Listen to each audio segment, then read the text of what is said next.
The jungle breathes. Thick with heat and the scent of wet earth, it pulses with life and danger. Sunlight filters through a canopy of ferns, casting shifting shadows onto the forest floor below. A small mammal, nervous, wide-eyed, no larger than a modern rat, threads its way through the underbrush. Every movement is cautious, every sound a possible threat. Then, stillness. And in that stillness, a strike.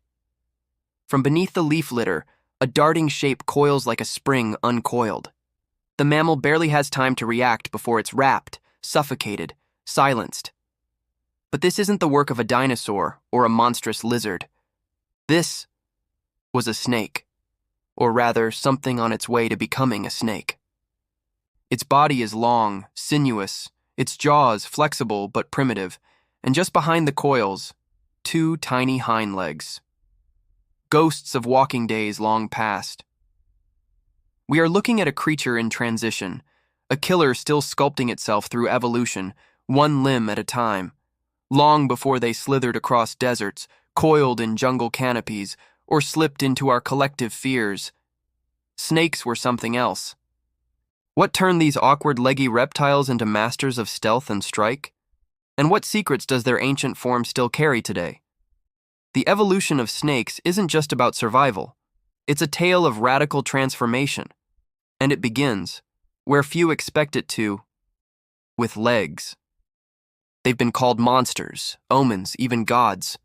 To some, snakes are symbols of rebirth. To others, they are the stuff of nightmares. But whatever you think you know about snakes, it barely scratches the surface.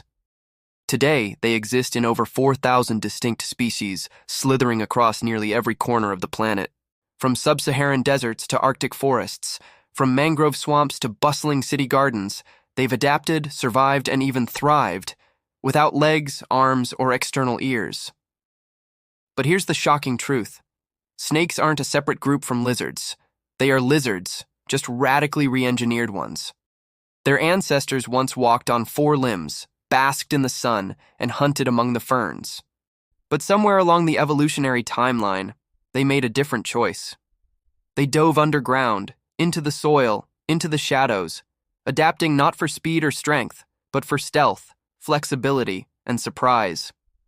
And what emerged after millions of years was a predator, unlike anything else seen in the animal kingdom.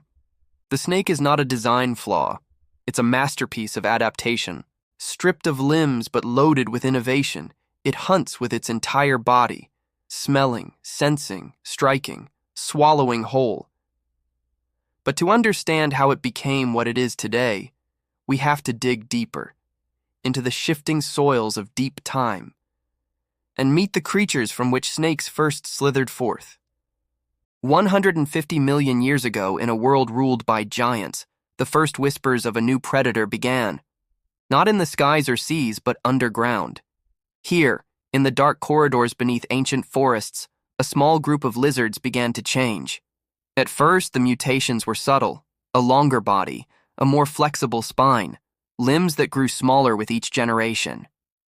But evolution, as always, is patient, relentless, uninterested in tradition. These ancient reptiles weren't chasing prey faster. They were slipping beneath it, burrowing, hiding, moving through tight spaces where legs got in the way. What began as an adaptation for living underground became something far more radical: the foundation of the snake. We call this convergent evolution, when different organisms facing similar challenges arrive at similar solutions. Legless lizards, worm-like amphibians, and even some fish have all followed paths that echo the same evolutionary rhythm. Streamline the body, sacrifice the limbs, embrace the snake-like form. But snakes didn't stop at the shape. They rewrote the blueprint. Modern genetics reveals a fascinating truth. Most snakes still carry the genetic code to build legs. Hidden within their DNA are silenced architects, genes like HOX and SH, once responsible for crafting hips, thighs, and toes, now turned off like a blueprint tucked away in a forgotten drawer. Fossils like Najash, a snake from Argentina, tell us even more. It had a long body and vestigial hind limbs, capable of some movement but useless for walking. a relic caught mid-transformation. These were not mistakes, these were milestones. Limbs weren't lost overnight. They were given up piece by piece over tens of millions of years, in exchange for something far more valuable: freedom of movement in every direction. The snake would not run its prey down. It would wait, slip, strike, and vanish. And with that, a new predator was born, not louder or stronger, but smarter, quieter, and infinitely harder to stop.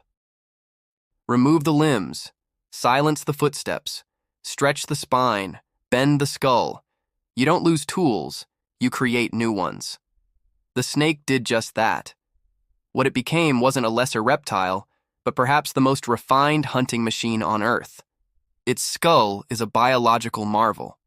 Unlike most animals, a snake's jaw is not fused at the chin. It's split, held together by ligaments that stretch and flex. The whole system acts like a living trap, able to open nearly 180 degrees, engulfing prey several times thicker than the snake itself. No chewing, no tearing, just swallowing whole. But it gets stranger.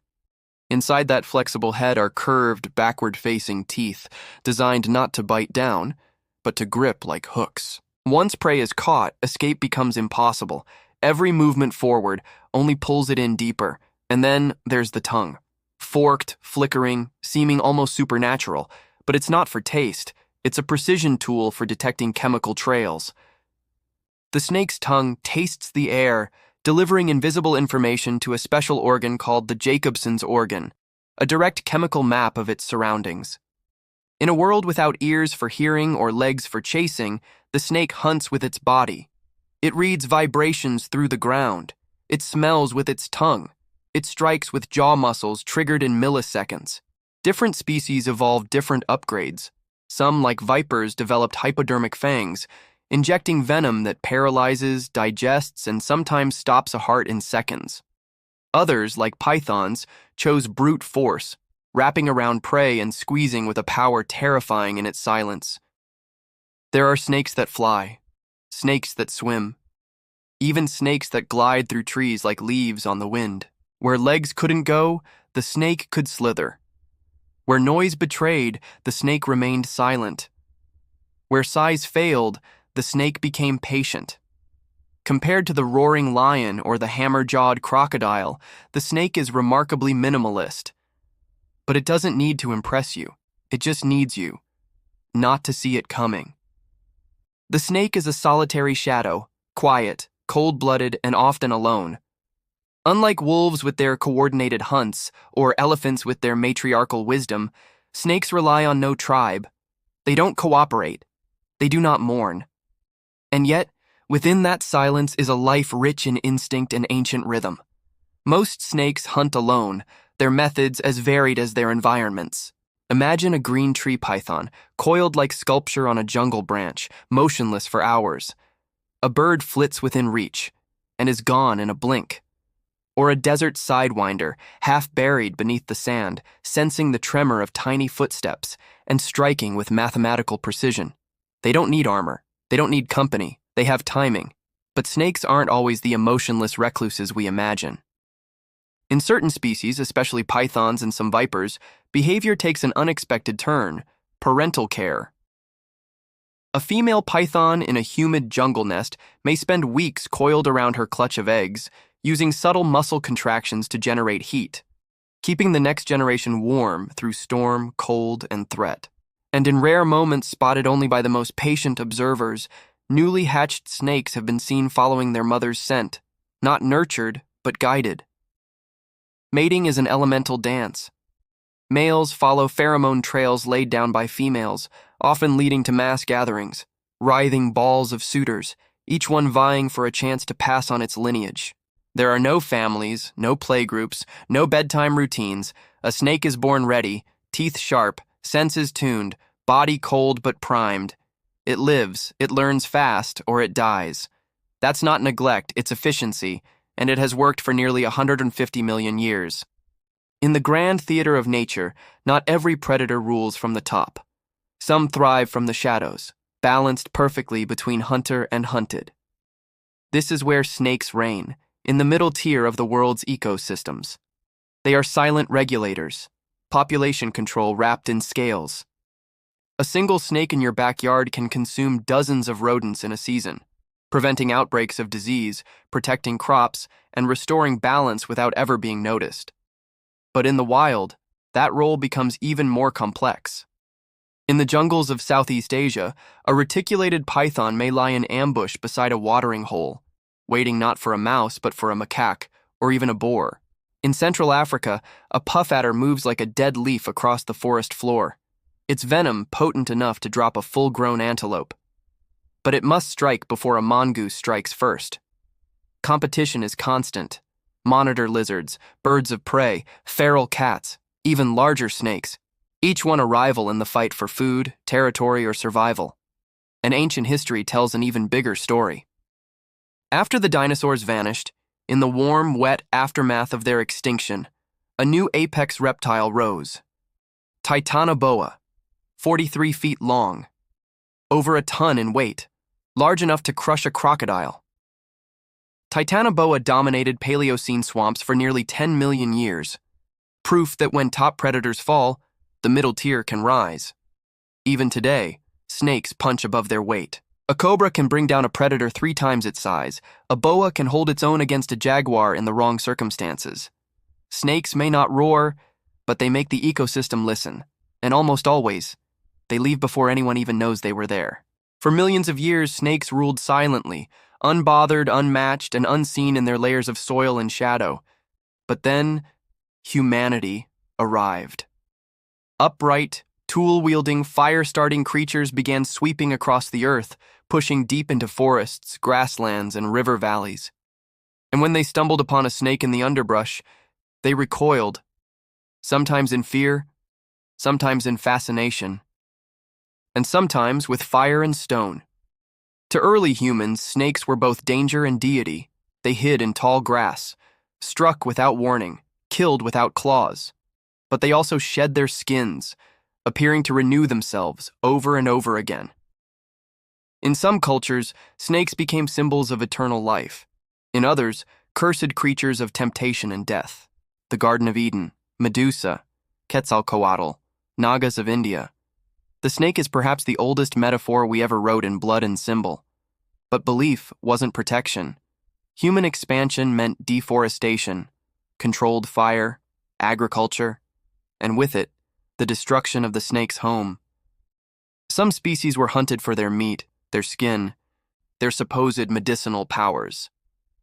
Others were killed simply for being what they were. Add to this the creeping climate shifts of the Holocene, rising seas, changing rainfall patterns, the loss of wetlands and rainforest corridors. And snakes faced a world reshaped faster than they could slither to safety. Their ancient strategy, wait, strike, disappear, was no longer enough when the forest itself disappeared. Some adapted, most didn't. And those that lingered did so in dwindling numbers, beneath the weight of human curiosity and fear. They say extinction doesn't come with a roar, but with a whisper. And for some of the greatest snakes that ever lived, that whisper was too quiet to hear, until long after they were gone. As Earth shifted from swampy jungles to drier, cooler plains, the titans of the snake world began to vanish. Titanoboa, the Paleocene giant, once coiled beneath the canopy like a muscular river, disappeared along with the steaming wetlands it called home. Not in a single night, but in a long, slow fade, erased by changing climates, shifting continents, and the rise of nimbler, faster predators. There are no skeletons carefully laid out in warning, no tombstones etched in stone. Just fossilized vertebrae, scattered bones, and the soft outline of what once was. But some echoes remain. Even today, if you look closely at a modern boa or python, buried beneath its skin are tiny vestigial hip bones, useless but present.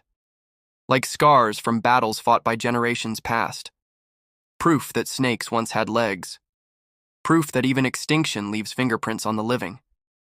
The giants may be gone, but the high-speed strikers still thrive, and the story they carry within their bones continues to evolve. They began as lizards, limbed, crawling, ordinary. But nature doesn't reward ordinary. It rewards adaptation. And so, over millions of years, the snake let go of what no longer served it. Legs, eyelids, ears. With every step it couldn't take, it slipped further into evolutionary legend. It didn't become faster or larger than its prey. It became quieter, smarter, stranger, a coil of muscle, a strike of lightning, a whisper in the grass. And in doing so, it became one of the most successful predators the world has ever seen. From the underbrush to the canopy, from deserts to kitchens, from prehistoric jungles to pages of mythology, snakes have not merely survived. They've transformed again and again, living on the edge of fear and fascination. Their journey is not one of brute force, but of refinement, reinvention, relentless clarity. In a world built for legs, the snake triumphed by leaving them behind, which begs the question, if everything you knew, everything you had, was taken away, would you evolve or would you vanish? And with that, the screen fades to black, leaving only the lingering impression of something just beneath the surface, watching.